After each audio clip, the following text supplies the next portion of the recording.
into a space where beauty meets authenticity and transformation is not just a possibility, but a promise. I'm absolutely thrilled to introduce you to someone truly special, Dr. Rukmini Vinaya Rednam, the compassionate force behind the countless remarkable transformations in the vibrant city of Houston, Texas. Picture this: every curve, every contour crafted with care and expertise, not just by a board-certified plastic surgeon, but your very own cheerleader for self-discovery and confidence. Get ready to embark on a journey where we explore the art of science of feeling your very best self.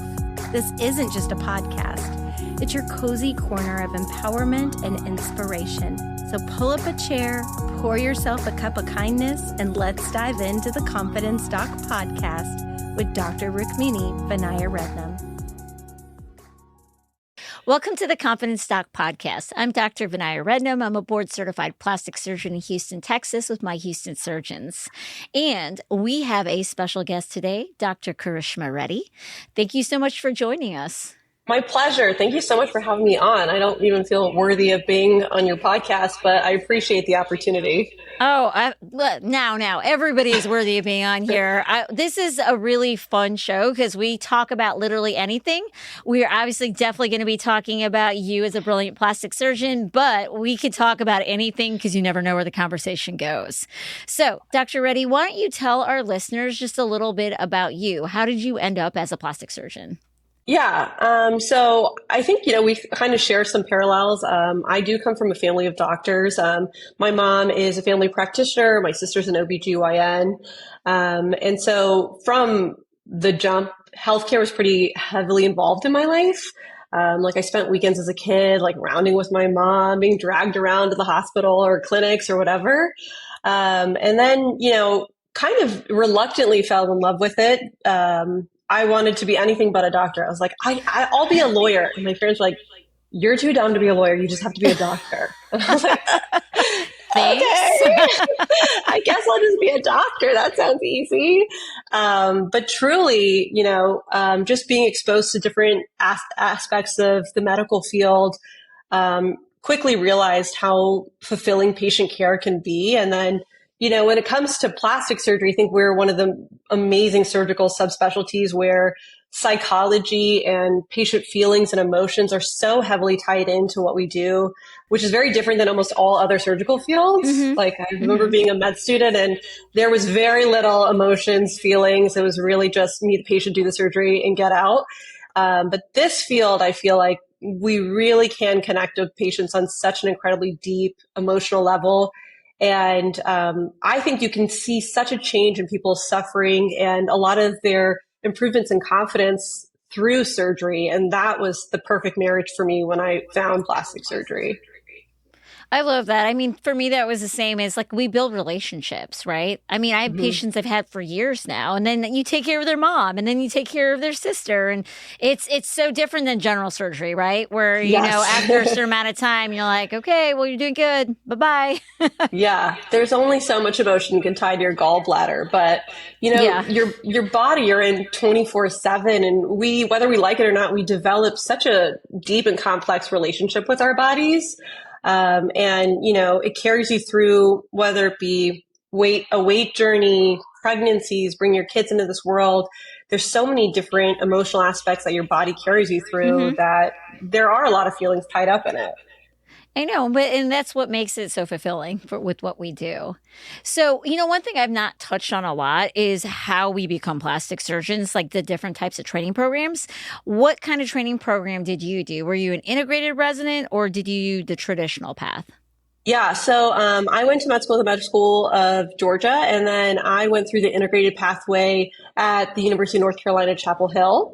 So what that means is a fourth-year med student, you graduate, and so at 25, I started residency. It's a 6-year program, and I think it's great because the first 2 years you do a heavily immersed general surgery rotations where, you're doing the traumas, running codes, learning how to take care of sick people, which I think all surgeons need to know. But then the last 4 years of that residency really hones in on plastic surgery and all of the different aspects of it. And you trained integrated, right? I was integrated as well. Yeah. Yes. So for our listeners, the traditional path, you do 5 years of general surgery, and then you have to reapply to get into a plastic surgery fellowship. And honestly, that was very common. Integrated residencies were not that common when I was applying and going through that. And then now it's switched to where we're seeing not just plastic surgery, but even other surgical subspecialties are starting to do this more integrated path, because potentially we don't necessarily need to know how to do advanced laparoscopic surgery. It's not really necessarily in our wheelhouse. Yeah, I love it. And I think, time is precious. It's the one commodity you can't buy more of, especially for females. Every year is so important. If you're thinking about planning for a family, et cetera. And so I think it's a great option. The integrated pathway still makes you an incredible surgeon, but really hones in on what you're trying to be at the end of the day, which I love. I think it's funny though. I do see patients on Facebook groups, or, I think it's touted as if you're double board certified, that means you're like an even better plastic surgeon. And yeah. It seems like a huge misconception. So double board certified in some aspects means you went through the general surgery training, got your board certification in general surgery, and then went to your plastics fellowship and got that certification. But double doesn't necessarily imply better or more. But I do find that being confusing. I love that you touched on that, because a lot of people will say double board certified and you're like, in what? Right. Right? Like, because you could be double board certified and none of them be plastic surgery and you're trying to do cosmetic surgery, right? Yeah. So it's important to understand the differentiation between that, because there are people that could have lots of boards that are relevant to it. But yeah, it is sometimes purposefully ambiguous because it's a marketing strategy. Yeah. And I feel for patients, I think it's so confusing to understand our training and our certification. If someone's cosmetically board certified, does that mean that they're more specialized in aesthetic surgery? No, but it's quite the opposite. But, it is so confusing for patients to understand training and find surgeons that are qualified and good at what they do. It is. I mean, I've had other physicians actually be confused by it, right?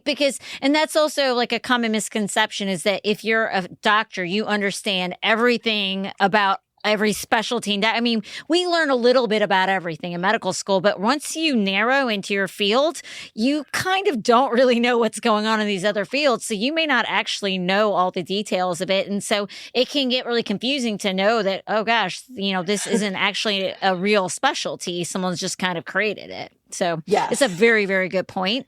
And moves us to my next point is, like, you got to do your homework, right? When you're looking for somebody. Yes. Yeah, absolutely. I think we're getting better at that. And patients are taking a lot more of that onto themselves in terms of research. You've done an amazing job at social media and letting your patients kind of feel you out, understand who you are before they even ever meet you. I think you did that kind of ahead of the time. Now I think that's all the rage, but I love your social media. I think you do a great job of that. But I do think social media, Instagram, it gets a lot of flack. There's a lot of trolls. There's a lot of negativity, but it's given us so much more ability to directly connect with patients and not like a weird fake way. And it's so much easier to just be your authentic self and let patients find who's going to fit their personality best, get to know me better as a mom, as a surgeon, as a person before they ever come to the clinic, which I think is amazing.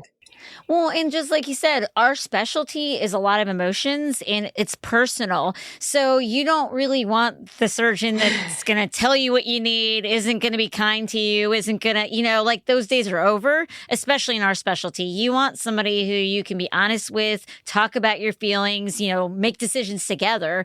And you're only going to know that if you get an idea of who they are beforehand. Yeah, absolutely. I think it's so great that our field is changing so much. It's not this stuffy white coat, like, I think this will be a great implant for you and we'll see you in 1 week and then never again. Like, that feels so not authentic. I can't imagine doing that now. I'd feel like I was abandoning somebody. Yeah, it just feels like you're doing them such a big disservice to not like really get to know them and understand what they're looking for.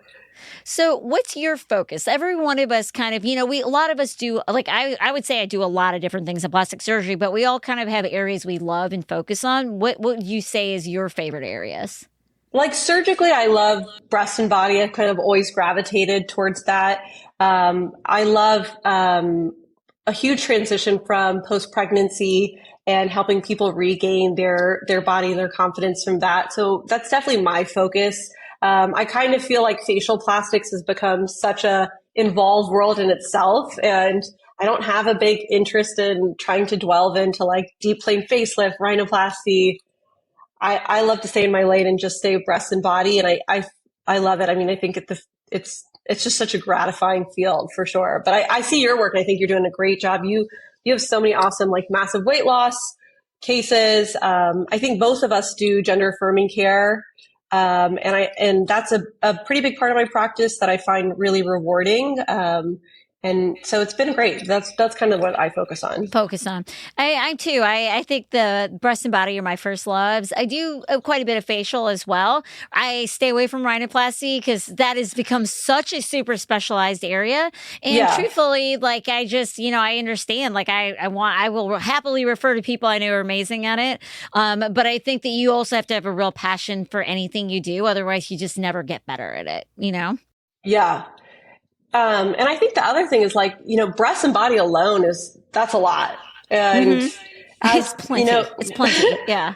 One of the greatest things about plastic surgery is, you kind of have to accept that this field is going to be constantly evolving, pushing, getting better. The technology is changing. And so I think just the pressure to stay up to date and do those things well is my drive. I'm not trying to always add more and more and more different surgeries to my protocol. I'm just trying to just stay on top of the cutting edge and do my best in those areas. I agree. And I think at some point you do have to pick kind of your focus because you want to really hone in and become the best you can be at those. And so that's what for me, like, I really loved the weight loss procedures. And so it's like, I do like focusing on that. And then it's, you bring in what you put out, right? So because that's what I show a lot, those are the people I get to see. And I love being part of those journeys. Like I feel like I make butterflies. And so it's exciting. And, it sounds like you do take care of a lot of moms, you said? Yes. Yeah. I think that's like probably a big proportion of my practice. So how do you explain that? Because that's a really common question people have. They're like, okay, how do I know when I'm ready to have my mommy make? Or if that's the term you use, I know that's become like a bad term to say, mommy makeover, mom, whatever you want to call it. Like what's your usual timeline that you talk to patients about so they have realistic expectations? Yeah, I mean, I think the first thing is, and this is something I struggle with, is like the first question is like, are you done having children? I think that's been my biggest holdup on myself getting a tummy tuck or any breast work is like, I'm like, should I have one more child? So I am currently trying to figure that out. And I think a lot of women who are kind of in my same place, they're talking to their partners, trying to figure out, that's the first thing, like, are you done having kids? Because you really don't want to have all this work and then have a positive pregnancy test and be like, oh, we're going to do this again. Yeah. So that, and then, it's sadness for you and your plastic surgeon. Yes. I'm like, no, but congratulations. Yes. So, that's the first hurdle for me. And then, I do talk to women. So I feel like that first 3 months after you deliver, there's a lot going on for those women emotionally. I feel like when I had my kids, I would look down and be like, oh my God, what is happening? So I think just on Instagram, where I'll message with them and kind of walk them through those changes. But pregnancy, as we know, brings so much inflammation. There's so many hormonal changes. You don't want to talk about actually doing surgery until I recommend waiting at least 9 months to a year out from your delivery date before you have surgery. But, the consultation process can begin before that. Things I want my patients to be done with. I want you to be 6 months out from breastfeeding so that your breast can really return to what may be sad, maybe not. Some people get lucky. But you want all of the breast milk to dry up. That's going to reduce your rate of infection. You want your breast to resume what it's actually going to look like post breastfeeding. So 6 months out from that. And then, as far as weight goes, I think it is really hard and people really struggle with trying to get off that baby weight. I know for me, I really hit a wall around like I was 15 pounds away from my goal weight. And I think one of the greatest advents has been semaglutides. No shame. I use semaglutides, not voluntarily. My mom basically was like at 9 months, was like, do you want to try Ozempic? I was like, me? Mom, Yeah. thanks. She's rather blunt, no filter. And I was horribly offended. And the next day I was like, fine, I'll try it. But this was back in 2019 when this was very not being used outside of diabetes and obesity. And so, but I did use it and it really helped me in terms of getting back to my goal weight. Because that last few pounds can be so stubborn. But I think getting within 10 to 15 pounds of the weight that you're going to be happy at is also a goal I try to set for my patients before we engage with surgery. Because the last thing you want to do is have a bunch of plastic surgery and then lose like 30 pounds or more. Well, and I'd love to hear that you talk to people before, because there are a lot of plastic surgeons who won't even entertain it. And it's like, I mean, that's already building a connection, right? So you're already earning trust there. I will tell you, I actually, as soon as I had my second daughter, I knew I was done. And I booked my surgery like a week after. I was like, Amazing. okay, I'm giving myself a year to get in shape. And I was like, I knew exactly the date I wanted to do it. And I wouldn't suggest most people do that. I obviously have a little different insights as being a plastic surgeon, but I get it. I was just like, I know what I want. I'm done. I'm ready. I'm going to give myself that time to get in shape, and then let's do this, Yeah. Like for me, it's not a like if, it's just like a when. I know I'm going to have my tummy tuck. And I think it's funny because when I say that to patients, they look at me like I'm crazy. And I think that really, sometimes I think there's a big misconception, like tummy tucks are only for people who are overweight, etc. Like a lot of patients, I think, or people in general have a preconceived notion of like who gets a tummy tuck. And I think, me and you understand that that is such a versatile operation. There is no one single body frame that comes to mind when it comes to tummy tucks. A tummy tuck patient can look like all over the board. CrossFit patients who are ripped are having tummy tucks. It's not about obesity or being overweight. It's really just about how your anatomy's changed, right? And like you said, you don't know what's under people's clothes. Like, so we're all human, and we all have our insecurities, right? Yeah. So Meta, for example, is changing up some rules now. So, now we used to be able to put ads out that had before and afters, right? Right. So you could compare. Well, now it's becoming that you cannot do that, because the implication is that by putting a before next to an after, that you're saying something was wrong with that person before. Like, what are your thoughts on that? Like, how do you feel when you hear something like that? It's just so painful. I think, before and afters just help patients. Patient education is always our number one goal. We just want to use social media to help patients be as informed and educated as they can. And before and afters are a great way. At some point, you can't doctor it. It is your work and you got to stand by it. And I think us as surgeons do that way more than any other field of surgery. We just have to put it out there and show what we can do or not do, which I think is great, but it also holds us all to a certain level. And it's a shame to see how woke or weird social media is getting about before and afters. I think it's a shame for patients because that's the content that they do want to see. And I don't think that we're trying to encourage people to chase a certain ideal aesthetic. We're just helping educate what surgeries can do for people. And it's just interesting to me that it would be like, oh, okay, because you put a before and after, you are automatically sending the message that something's wrong. But I can do a before and after of a makeover, and that's not, to me, that's not any different. Obviously, there's a big different price point and there's physical changes, but it's the same idea, is that you're doing something that makes you feel better. So why is it so bad when it's plastic surgery, but it's not bad if we color our hair? It's not bad if we, put something on, or we camouflage ourselves other ways, right? Yes, I think that's such a great point. Like it seems like such a double standard, and it almost adds more shame, this like taboo to plastic surgery. We don't need any more of that. And I know, being Southeast Asian, I feel like in our realm, plastic surgery has this like a huge taboo to it. And it's very confusing because Indian people have plastic surgery. We just you can't talk about it. You should never say anything about it. And I don't know if old school thinking was just once you have your kids, you let your body go. But that has definitely shifted. I remember I think I was like 8, and my mom was like, I'm going to have a hysterectomy. It's a really big deal. Everyone has to take care of me. I was like, here we go. And I remember she came home from the hospital and she had like incisions on her eyelids. And They slipped. I was like, they took her uterus out through her eyes? I was like, that's amazing. This woman never said a word. She had a full tummy tuck, upper lid blepharoplasty. I went into plastics, never told me a word about it. That is an amazing story. I would have told that on my interview trail. And I was like, Mom, you clearly didn't. You had like a mommy makeover. And she was like, Yeah. It was none of your business. But I just think that's funny. But I think like it's great you talk about, that you've had a tummy tuck, and I think that needs to change. Do you feel like that about the culture? Like, I don't know what you're. Yeah. So I always joke that my mom, normally if you have a plastic surgeon in the family, you have family members who are like, yeah, me free. Not my family. Or at least not my mother, right? Like my sister, yes. But my mom was just like, I think one time she let me do like a little filler. And I think I'd done like 0.1 cc. She's like, are we done? Are we done?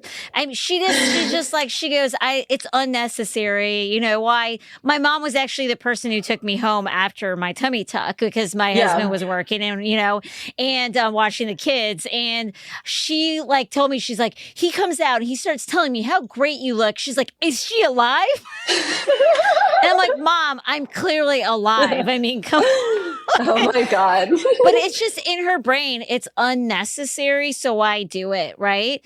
But my kids know I did that. And even though my daughter was going around telling her in the neighborhood that I had my butt worked on, and I was like, don't stop telling people I didn't have anything done with my butt. But like, she had huge butt implants. I didn't want to lie to them, because to me, if you're lying and hiding it, there's something shameful about it. And there's nothing shameful. I literally was like, you guys stretched my body out and I wanted to feel better. So I did this.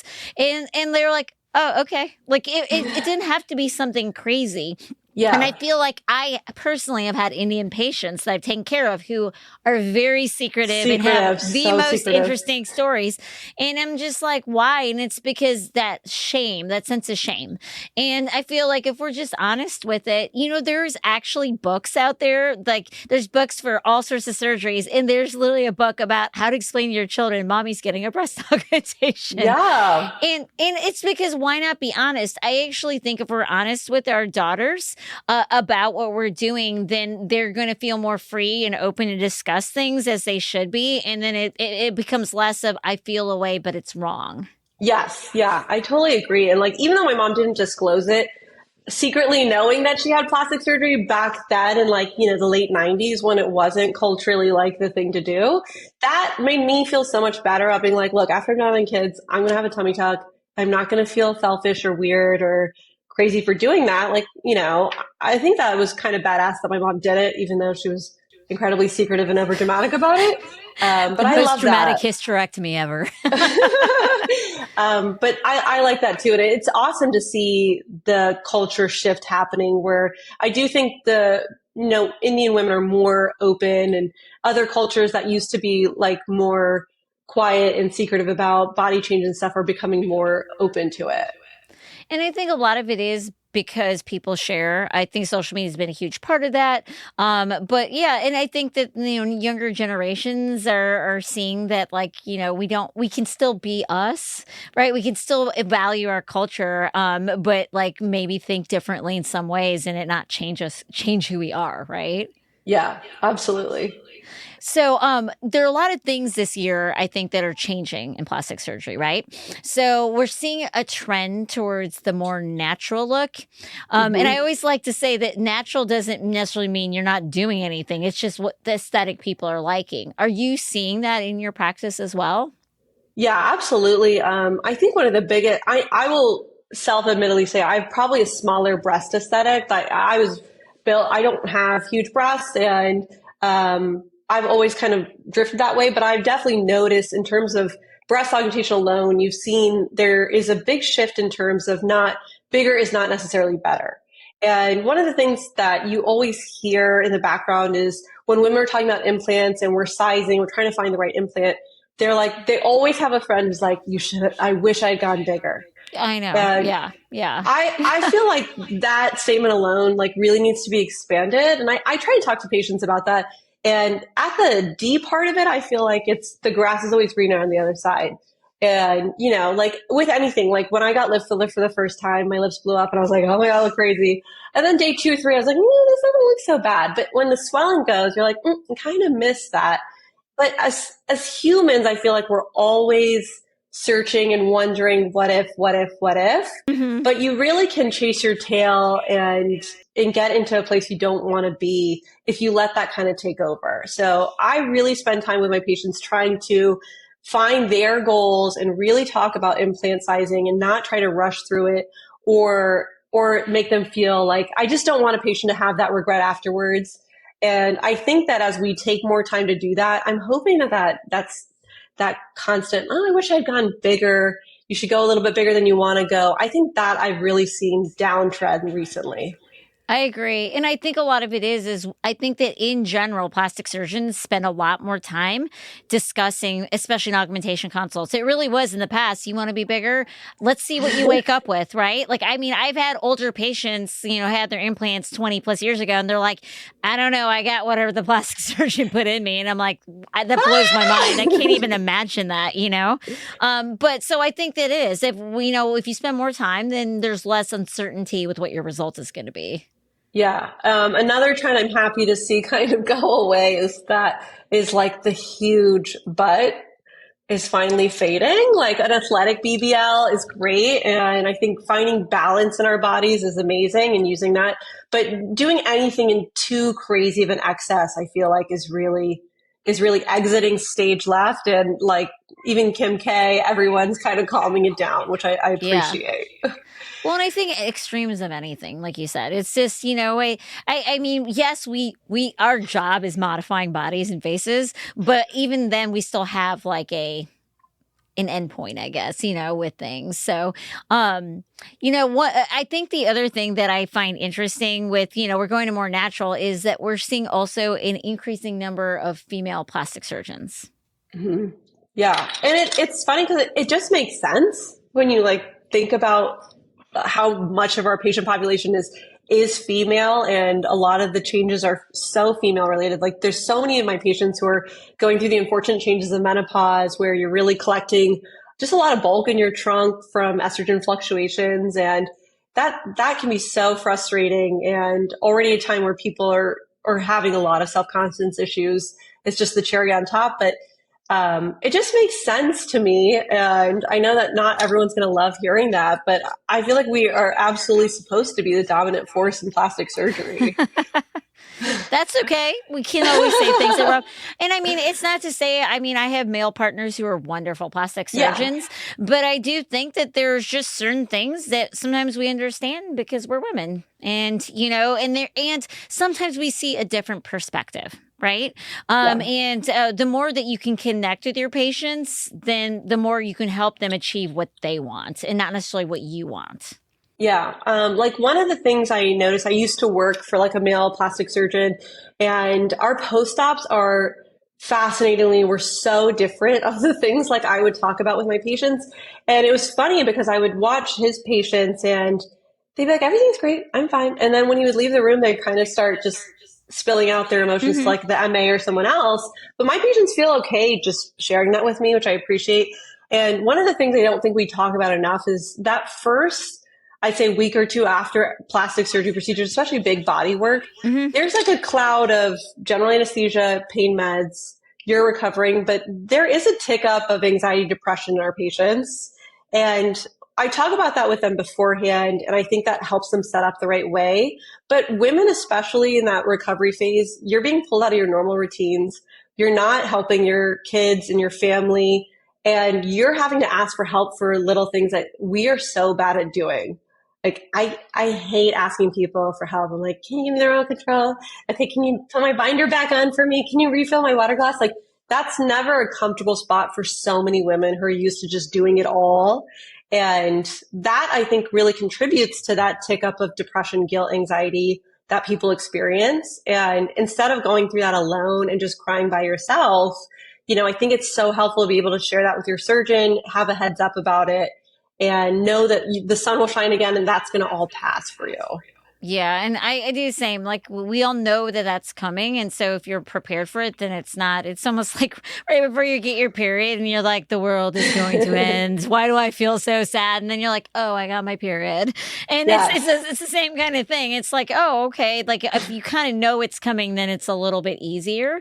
And like I said, it's not in any way putting down our male colleagues. It's just that sometimes you just feel more comfortable saying something to someone who understands in a different way. Yeah, absolutely. It's kind of like when when I had my first baby, even being a doctor was not set up, and just found myself hysterically weeping at random moments. And I am not a crier, and it was such a bizarre experience, but I just did it by myself in an isolated cave instead of that sounds like residency. Exactly. But after going through that, second baby didn't do that and knew it was going to come and got through it much better. But yeah, I think setting those expectations, having a heads up, and being able to talk about that is so helpful. But no shade to our male colleagues. I think there's amazing male plastic surgeons as well. Yeah. But like you said, there's just always different views and different standpoints. And some people may just feel more comfortable with one or the other. So just knowing that there's different options and different styles. So it's why you should really research your plastic surgeon so you find the right match for yourself. Yeah, absolutely. Yeah. Well, this has been so fun chatting with you. I can guarantee any of our listeners that if Dr. Reddy is taking care of you, you're getting that extra level of personal care. If people would want to find you, what is the best way for them to find you? Yeah, Instagram is definitely going to be the best way to connect with me. We have a website, readyplasticsurgerygroup.com, but also my Insta handle is KReddyPlastics. And that is a very easy way to connect with me directly. I do try to go through all of my DMs 3 times a week and make sure I answer everything, which is fun. I love it. I just I'm terrified to check my email, but I will check my DMs. Priorities. That's okay. Exactly. I don't know how you do all of the things you do. I feel like, I've only had my practice open, we're for a year in solo practice, and I just feel like every day I'm just barely treading water, keeping my head above. And I'm next week will be better. And then it's just as chaotic and crazy. So you just keep going one day at a time. And every time I have this personality that every time I get to a comfort level, then I'm like, what else could I do? And so, it's, I think it's sort of what makes us really good surgeons is that's a lot of our personalities is that we're always ready to, we want to do a lot of things and we multitask and, we like to be challenged, Yeah. You're a glutton for punishment. Unfortunately, yes. But yeah. Well, thank you so much for joining us on the podcast. And thank you everyone for listening in today. Hopefully you got some really great insights. Please check out Dr. Reddy's Instagram page because she has lots of insightful things for you to learn. And we will see you next time on the Confidence Doc podcast. Appreciate your time so much. I look up to you a huge amount, and thank you so much for having me on. As we wrap up another episode of the Confidence Doc, I want to extend our heartfelt thank you for being a part of our community. If today's conversation resonated with you, remember that Dr. Rednam and her team are here to support you on your journey to self-confidence and beauty. Your story is unique, and it's our privilege to help you create the masterpiece that is your life. If you'd like to book a consultation with Dr. Rednam, you can visit her webpage at drrukminirednam.com. Fill out a contact form, and one of her coordinators will get with you accordingly.